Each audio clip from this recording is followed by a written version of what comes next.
Hey all, welcome back to my channel Need to Needles. இந்த வீடியோல நம்ம என்ன டீல் பண்ண போறோம் அப்படின்னா strategies to get 180 by 180 in physics. ஓகேவா? இதை பற்றி தான் நம்ம பார்க்க போகிறோம். என்னெல்லாம் பண்ணணும், எப்படி எப்படி வந்துட்டு நம்ம ஃபாலோ பண்ணோம்னா நமக்கு 180 வரும், இதெல்லாம் தான் நம்ம பார்க்க போகிறோம். என்னென்ன படிக்கணும், எப்படி படிக்கணும், எதை ஃபர்ஸ்ட் படிக்கணும், எந்த மெத்தடில் நம்ம போனால் நமக்கு மேக்ஸிமம் மார்க் வரும், அதை தான் நம்ம பார்க்க போகிறோம். ஸோ ஓகே, இங்கே நான் 180 by 180 அப்படின்னு மென்ஷன் பண்ணியிருக்கேன்.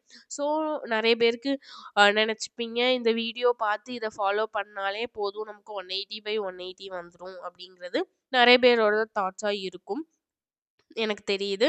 பட் நான் ஏன் இங்கே 180 by 180 அப்படின்னு போட்டேன்னா, தம்ப்நெயில் அப்படி போட்டால் தான் உள்ளே வந்து எல்லாரும் பார்க்குறீங்க. ஸோ அதுக்காக தான் போட்டேனே தவிர இந்த மெத்தட் ஃபாலோ பண்ண எல்லாருக்குமே 180 கிடச்சிரும் அப்படிங்கிறது என்னால் ஷுவராக சொல்ல முடியாது. ஓகேவா? 175 எடுக்கிறது ஈஸிப்பா, பட் 180 எடுக்கிறது கஷ்டம். ஓகேவா?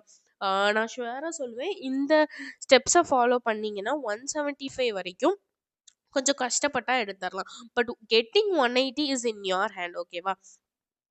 ஸோ இப்போ நீங்கள் வந்து உங்கள் பொட்டென்ஷியலுக்கு 150க்கு வந்துட்டு doing x amount of work பண்ணுறீங்க அப்படின்னா 175க்கு நீங்கள் 10x அமௌண்ட் ஆஃப் ஒர்க் பண்ணணும். அதுவே 180 அப்படின்னு வரும்போது நீங்கள் 1000x ஒர்க் பண்ணால் மட்டும்தான் அந்த 180 அப்படிங்கிறத உங்களால் அச்சீவ் பண்ண முடியும். 180 180 180ங்கிறது ஈஸியாக சொல்லிட்டு போயிட முடியாது. ஓகேவா? 1 மினிட்ரா.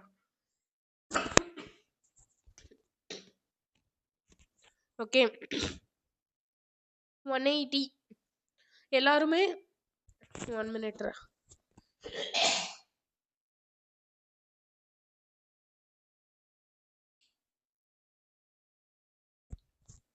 ஸோ ஓகே, 180 அப்படிங்கிறது வந்துட்டு எல்லாரும் ஈஸியாக 180 180 180ன்னு சொல்கிறதுல வந்துட்டு எந்த கஷ்டமும் கிடையாது. பட் ஃபிசிக்ஸுங்க வரப்போது அந்த 180 எவ்வளோ ஒரு இது கொடுக்குங்கிறது படித்தவங்களுக்கு மட்டும்தான் தெரியும். அந்த ஃபிசிக்ஸை வந்துட்டு கஷ்டப்பட்டு படிக்கிறவங்களுக்கு தான் தெரியும். ஓகேவா?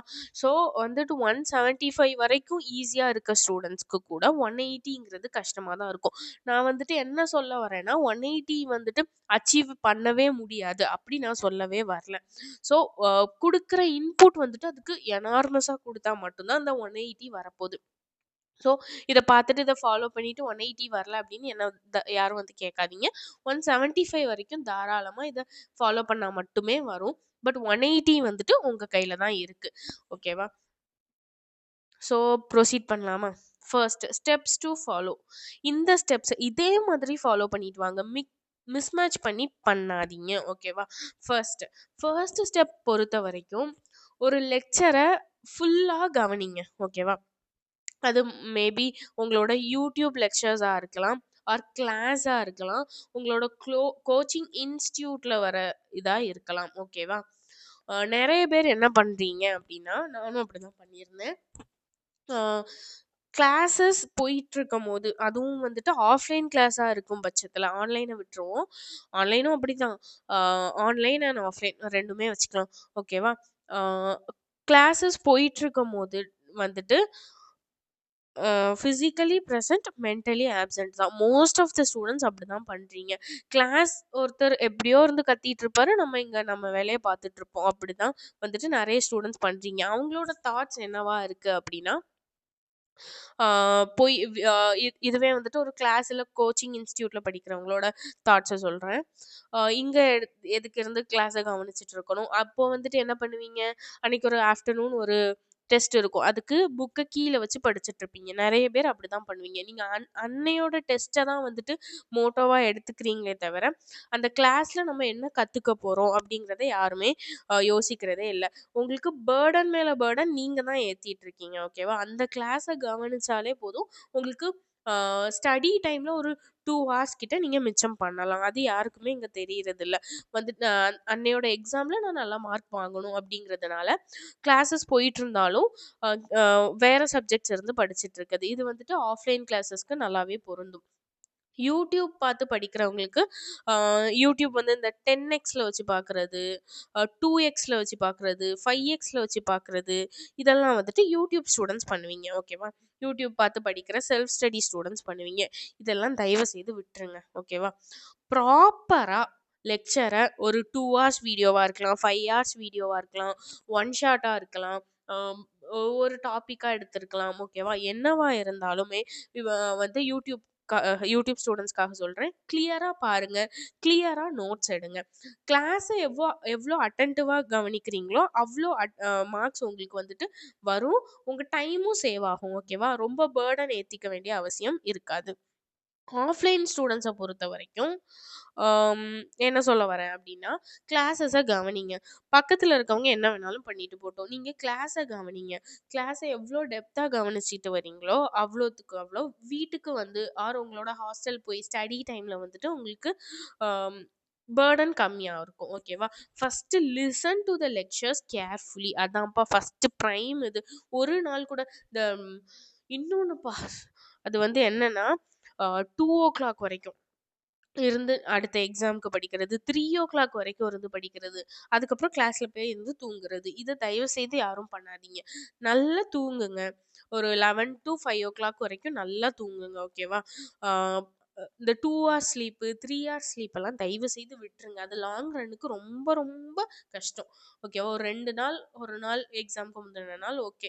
பட் கன்டினியூஸா அதே பண்றவங்களுக்கு வேஸ்ட். ஓகேவா? ஸோ நான் என்ன சொல்ல வரேன்னா, நல்லா தூங்குங்க. கிளாஸ அட்டென்டிவா கவனிங்க. நீங்க 1 ஹவர் படிக்கலனா கூட பிரச்சனை இல்ல. கிளாஸ்ல போய் தயவு செய்து தூங்காதீங்க. இதுதான் பிரைமரியா எல்லா ஸ்டூடண்ட்ஸும் ஃபாலோ பண்ண வேண்டியது. ஓகேவா? இந்த ஃபர்ஸ்ட் இது முடிச்சிட்டோம். நெக்ஸ்ட் கன்டென்ட்ட பொறுத்தவரைக்கும் இது ஃபர்ஸ்ட்டோட லிங்க் தான். ஓகேவா? லெக்சர் பார்க்க போறீங்க. தரவா நோட்ஸ் எடுத்துக்க போறீங்க. ஓகேவா? நோட்ஸ கிளீனா எடுத்துக்க போறீங்க.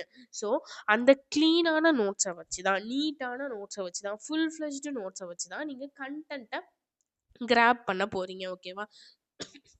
ஆ ஒரு 1 ஹவர் கிளாஸ் கவனிச்சிருப்பீங்க. கரெக்ட்டா அந்த 1 ஹவர்க்கான நோட்ஸ எடுத்திருப்பீங்க. ஸோ ஆ இங்க 1 ஹவர்க்கான நோட்ஸ எடுத்திருப்பீங்க. அத 1 ஹவர்ல ரிவைஸ் பண்ணவும் போறீங்க. ஸோ இது வந்துட்டு நமக்கு 2 ஹார்ஸ்ல நமக்கு கன்டென்ட் கிளாரிட்டி வந்துரும். இதுவே நான் வந்துட்டு கிளாஸ்ல இருந்து தூங்க தான் செய்வேன். யூடியூப் வீடியோல 2x, 10xன்னு வச்சு தான் பார்ப்பேன். அப்படின்னு நினைக்கிறவங்க கன்டென்ட் கிளாரிட்டி சுத்தமா இருக்காது.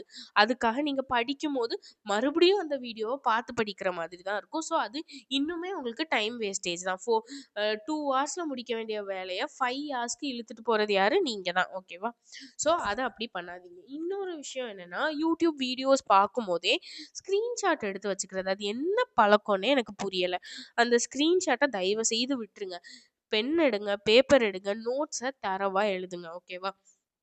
ஸோ இனிமேல் அந்த ஸ்கிரீன்ஷாட் 2x, 10x இதெல்லாம் விட்டுட்டு இப்போலேருந்து ஸ்டார்ட் பண்ணா கூட முடியும். ஓகேவா? ஸோ கன்டென்ட்ட நல்லா கிராப் பண்ணிக்க போறீங்க. லெக்சர் வீடியோஸ் பார்க்க போறீங்க. கன்டென்ட்ட இருந்து ஸ்டடி ஹார்ல இருந்து படிக்க போறீங்க. ஸோ கன்டென்ட் கிளாரிட்டி நமக்கு வந்துரும். ஓகேவா? இவ்வளோதான்ப்பா. இந்த 2 இதுலயுமே நான் நெறைய விஷயம் ஷேர் பண்ணியிருக்கேன். இதெல்லாம் வந்துட்டு கரெக்ட்டா ஃபாலோ பண்ணுங்க. ஓகேவா? நெக்ஸ்ட் 3 என்ன பாயிண்ட் அப்டின்னா, கன்டென்ட் ரிலேட்டட் கொஸ்டின்ஸ். இது ரொம்ப ரொம்ப முக்கியம். நெறைய பேர் என்ன பண்றீங்க, F=ma படிச்சிட்டோமா, முடிச்சிட்டோம், புக்க க்ளோஸ் பண்ணிட்டு போய் சாப்பிட்டு தூங்குறது. இதெல்லாம் ரொம்ப தப்பு. இது வந்துட்டு ஆ படிச்சது வந்துட்டு நமக்கு லாங் ஸ்டேயா பிரெயின்ல இருக்கணும் அப்டின்னா, அதுக்கு ரிலேட்டடான கொஸ்டின்ஸ் நான் ரொம்பலாம் சொல்லல. 50, 60 கொஸ்டின் சால்வ் பண்ணுங்கன்லாம் சொல்லவே இல்ல. ஒரு ஜஸ்ட் 10 டூ 15 கொஸ்டின்ஸ் போதும். ஆர் 5 டூ 10 கொஸ்டின்ஸ் போதும். உங்களுக்கு இருக்கிற டைம பொறுத்து அந்த ஒரு ஃபார்முலாக்கு என்ன ரிலேட்டடா ஒரு 5 கொஸ்டின் சால்வ் பண்ண முடியுமா? ஒரு 6 கொஸ்டின் சால்வ் பண்ண முடியுமா? கொஸ்டின் எப்படியெல்லாம் கேட்டிருக்காங்க? நம்ம எப்படி அப்ரோச் பண்ணணும்? அந்த ஃபார்முலாவ எப்படி யூஸ் பண்ணணும்? ஓகேவா? அப்படி தெரிஞ்சுக்கிறதுக்காக ஒரு 5 டூ 10 கொஸ்டின் சால்வ் பண்றதுல தப்பே இல்ல. மேக்ஸிமம் ஒரு 15 டூ 20 மினிட்ஸ் ஆகுமா? பிகினர்ஸா இருந்தா 1/2 அன் ஹவர கிராஸ் பண்ணாது. ஓகேவா? ஸோ அத விட்றாதீங்க. கன்டென்ட் படிச்ச கையோட கொஸ்டின்ஸும் சால்வ் பண்ணிருங்க. ஓகேவா? இது வந்துட்டு நீங்க கன்டென்ட் கவர் பண்ணும்போது இந்த 3மே பண்ண போறீங்க. ஓகேவா? முடிஞ்சிருச்சா? இப்போ அந்த சாப்டர் நான் ஃபுல்லா படிச்சு முடிச்சுட்டேன். For example units and measurements very first chapter. Units and measurements content முடிச்சிட்டேன். கண்டென்ட் படிக்கும்போதே நான் கண்டென்ட் ரிலேட்டட் கொஷின்ஸும் முடிச்சிட்டேன் அப்படின்னு சொல்கிறவங்க ஃபைனலாக ஒரு ரிவிஷன் மாதிரி ஒன்று கொடுத்துக்கோங்க. ஒரு 15 மினிட்ஸ் ஆர் 20 மினிட்ஸ்க்கு ஒரு ரிவிஷன் கொடுத்துக்கோங்க. என்னெல்லாம் பண்ணோம் அப்படிங்கிறத ரீகால் பண்ணிக்கோங்க. ஓகேவா? ரீகால் பண்ணிட்டீங்களா? இதுக்கப்புறம் உங்களுக்கு ஒரு மெட்டீரியல் கொடுத்துப்பாங்க. கரெக்டாக நீங்கள் படிக்கிற கோச்சிங் சென்டர்ஸாக இருக்கட்டும், இல்லை நீங்கள் எம்டிஜி, டிசி பாண்டே அப்படி நிறைய புக்ஸ் வாங்கி வச்சுருப்பீங்க. ஸோ அந்த மாதிரி புக்ஸ் எல்லாத்தையும் எடுத்துக்கோங்க. உங்களுக்கு என்ன புக் பிடிச்சிருக்கோ அந்த புக்கை எடுங்க. மெட்டீரியல் கொஷின்ஸை ஃபர்ஸ்ட் கொஷின்லேருந்து லாஸ்ட் கொஷின் வரைக்கும் ஃபுல்லாக சால்வ் பண்ணுங்க. இடையில எதையுமே ஸ்கிப் பண்ணாதீங்க. 1 2 3ன்னு வரிசையாக போங்க. அப்போ தான் வந்துட்டு லெவல் ஆஃப் கொஷின்ஸ் வந்துட்டு உங்களுக்கு தெரியும். ஓகேவா?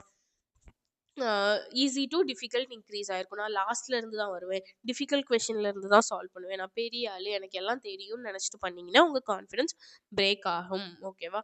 ஸோ எப்பவுமே ஈஸி லெவல்ல இருந்து டிஃபிகல்ட் லெவலுக்கு போங்க. ஓகேவா? இது இன்னொன்று சொல்லிக்கணும். நெக்ஸ்ட் என்னன்னா, இன்னொன்று என்னன்னா, இப்போ நீங்க வந்துட்டு உங்களுக்கு சுத்தமா டைமே இல்ல. எனக்கு வந்துட்டு ரொம்ப கம்மியான டைம் தான் இருக்கு. ஆனா நான் மெட்டீரியல் கொஷின் சால்வ் பண்ணணும்னு நினைக்கிறவங்க ஆட் நம்பர்ஸ் போலாம். ஆர் ஈவன் நம்பர்ஸ் போலாம். இல்ல 5, 10, 15 அந்த மாதிரி கொஷின் சால்வ் பண்ணலாம். இது வந்துட்டு எல்லா நேரமும் வந்து இப்படிதான் பண்ணணும்னு நான் சொல்லல. எப்பவுமே ஒரு மெட்டீரியல் எடுத்தோம்னா ஃபுல்லா சால்வ் பண்ணுங்க. அப்படி டைம் இல்ல, லேக் ஆஃப் டைம் அப்படிங்கிறவங்க 1 டைம் ஆர் 2 டைம் இந்த அவ்வளோதான். பட் எனக்கு சால்வ் பண்ணணும் அப்படின்னு நினைக்கிறவங்க இந்த மாதிரி ஆட் நம்பர்ஸ் மட்டும் சால்வ் பண்ணுங்க. ஆர் ஈவன் நம்பர்ஸ் மட்டும் சால்வ் பண்ணுங்க. ஆர் 15 20 10 5 10 15 20 ஆர் 2 4 6 8 அந்த மாதிரி ஒரு ஃபேன்சி நம்பர்ஸ் மூலமா நீங்க போய்க்கலாம். ஓகேவா? இது எப்பவுமே அட்வைசபிள் கிடையாது. டைம் வந்து பத்தாம இருக்கும்போது மட்டும்தான் இதை நான் உங்களுக்கு சொல்றேன். ஓகேவா? நெக்ஸ்ட் மெட்டீரியல் கொஷின்ஸ் எல்லாமே முடிச்சிட்டோம். இப்போ வந்துட்டு நமக்கு ஓரளவுக்கு இல்லை, கொஞ்சம் நல்லாவே ஒரு grip கிடைக்கும். ஓகேவா? இதுக்கப்புறம் டெஸ்ட் சீரீஸ் எடுக்கணும் அந்த சாப்டருக்கு ரிலேட்டடா. ஓகேவா? அந்த சாப்டருக்கு ரிலேட்டடா நிறைய டெஸ்ட் சீரீஸ் டெலிகிராம்லேயே அவைலபிளாக இருக்கு. உங்களுக்கும் ஸ்கூல் கோச்சிங் சென்டர்ஸ்லாம் ஒர்க் ஷீட்ஸ் அந்த மாதிரி கொடுப்பாங்க. செல்ஃப் ஸ்டடி பண்ணுறவங்க டெலிகிராமில் இருந்து பார்த்து எடுத்துக்கோங்க. அந்த சாப்டருக்கான ஒரு டெஸ்ட் சீரீஸ் அப்படின்னு நான் ஏன் சொல்கிறேன்னா, இது வரைக்கும் நீங்கள் சால்வ் பண்ண கொஷின்ஸ்லாம் ப்ராப்பர் டைம் இல்லாமல் இஷ்டத்துக்கு ஒரு 5 கொஷின்ஸ்க்கு 1 hour 2 hours எடுத்து பண்ணியிருப்பீங்க. ஆனால் இந்த டெஸ்ட் சீரீஸ் வந்து எதுக்கு சொல்கிறேன்னா டைம் மேனேஜ்மெண்ட்டுக்காக சொல்கிறேன். ஓகேவா? டைம் மேனேஜ்மெண்ட்டுக்கு தான் முக்கியமாக. 45 கொஷின்ஸ் தான், அதை வந்துட்டு நான் 1 hourல கம்ப்ளீட் பண்ணுவேன் அப்படின்னு நினச்சிட்டு கம்ப்ளீட் பண்ணுங்க. எவ்வளோ கம்ப்ளீட் பண்ண முடியுதுன்னு பாருங்க. 5 கொஷின் தான் பண்ணியிருக்கீங்களா, போதும். நெக்ஸ்ட் டைம் 10 மாற்றுங்க, நெக்ஸ்ட் 15 மாற்றுங்க. ஸோ ஸ்டெப் பை ஸ்டெப்பாக தான் வந்துட்டு நம்மளால ப்ராக்ரஸ் கொண்டு வர முடியும். நான் எடுத்த உடனே 45 கொஷின்ஸும் 1 hourல சால்வ் பண்ணணும் அப்படின்னு நினச்சிங்கன்னா சத்தியமாக முடியாது. ஓகேவா? ஸோ 45 1 hourக்குள்ளே கம்ப்ளீட் பண்ண ட்ரை பண்ணுங்க. எப்போவுமே அந்த டைமை ஃபிக்ஸ் பண்ணி வச்சுக்கோங்க. எவ்வளோ முடியுதுங்கிறத பாருங்க. ஓகேவா? இந்த டெஸ்ட் சீரீஸ் டிபெண்ட்ஸ். இது நீங்க 2 டெஸ்ட் எழுதலாம், ஆர் 3 டெஸ்ட் எழுதலாம், 4 டெஸ்ட் எழுதலாம். அது உங்களோட கான்ஃபிடென்ஸ் பொறுத்து நீங்க எழுதலாம். ஓகேவா? இது எல்லாமே முடிச்சதுக்கு அப்புறம் தான் ஷார்ட் நோட்ஸ் அப்படிங்கிற ஒரு இதுக்கு நீங்க வரணும். நிறைய பேர் என்ன பண்ணுவீங்க, லெக்சர் வீடியோஸ் பார்த்துட்டு லெக்சரையே வந்துட்டு ஷார்ட் நோட்ஸாக எழுதுவீங்க. இதெல்லாம் என்னன்னு எனக்கு புரியலை, சத்தியமாக புரியலை. ஷார்ட் நோட்ஸ் அப்படிங்கிறது என்னது? ஷார்ட் நோட்ஸ் என்ன, ஷார்ட் நோட்ஸோட இம்பார்ட்டன்ஸ் என்ன அப்படிங்கிறது ஒரு டீட்டெயில்டு வீடியோவாக நம்ம சேனல்லே நான் அப்லோட் பண்ணியிருக்கேன். ஸோ அதை பார்த்து ஷார்ட் நோட்ஸ் எப்படி ப்ரிப்பேர் பண்ணணும், ஷார்ட் நோட்ஸ் பற்றி இப்போ சொன்னேன்னா வீடியோ ரொம்ப லென்த்தியாக போகும். அதுக்காக ஒரு தனி வீடியோ நான் வச்சுருக்கேன். ஸோ அந்த வீடியோவை போய் செக் பண்ணி பாருங்கள். அப்போ தான் ஷார்ட் நோட்ஸோட வேல்யூ என்னன்னு புரியும். ஸோ ஷார்ட் நோட்ஸ் எப்போ ப்ரிப்பேர் பண்ணணும் அப்படின்னா, இந்த 5 ஸ்டெப்ஸையும் முடிச்சதுக்கப்புறம் 6th ஸ்டெப்பாக இருக்கும் தெரியுமா, அப்போ தான் நீங்கள் ஷார்ட் நோட்ஸ் ப்ரிப்பேர் பண்ணணும். அப்போ தான் எது இம்பார்ட்டண்ட், எது தேவையில்லை, எது தேவையில்லாமல் எழுதிட்டு இருக்கோம், எது தேவை அப்படிங்கிறது, எப்படி எழுதணும் அப்படிங்கிறது எல்லாமே உங்களுக்கு தெரியும். ஷார்ட் நோட்ஸ் வீடியோவும் போய் பாருங்கள் இந்த வீடியோ பார்த்ததுக்கப்புறம். ஓகேவா? ஸோ இந்த 5 ஸ்டெப்பும் முடிச்சப்புறம் 6வது ஸ்டெப்பும் முடிச்சிட்டிங்கன்னா you are well in 1 chapter. ஓகேவா? அந்த சாப்டர் உங்களுக்கு எப்போவுமே கை கொடுக்கும். ஓகேவா? முடிஞ்சிருச்சா? இவ்வளோதான்ப்பா. இந்த ஸ்டெப்ஸை மட்டும் ஃபாலோ பண்ணிகிட்டே வாங்க. கண்டிப்பாக 118/180 இன் ஃபிசிக்ஸ் எடுக்கலாம். ஓகேவா? இதோட நான் இந்த வீடியோவை எண்ட் பண்ணிக்கிறேன். ஏதாவது டவுட்ஸ் இருந்துச்சுன்னா கமெண்ட் செக்ஷனில் போஸ்ட் பண்ணுங்கள். கண்டிப்பாக கிளாரிஃபை பண்ணுறேன். சேனலை லைக் பண்ணுங்கள், சப்ஸ்கிரைப் பண்ணுங்கள். உங்கள் சப்போர்ட் எப்போவுமே இந்த சேனலுக்கு இருக்கணும். தேங்க்யூ.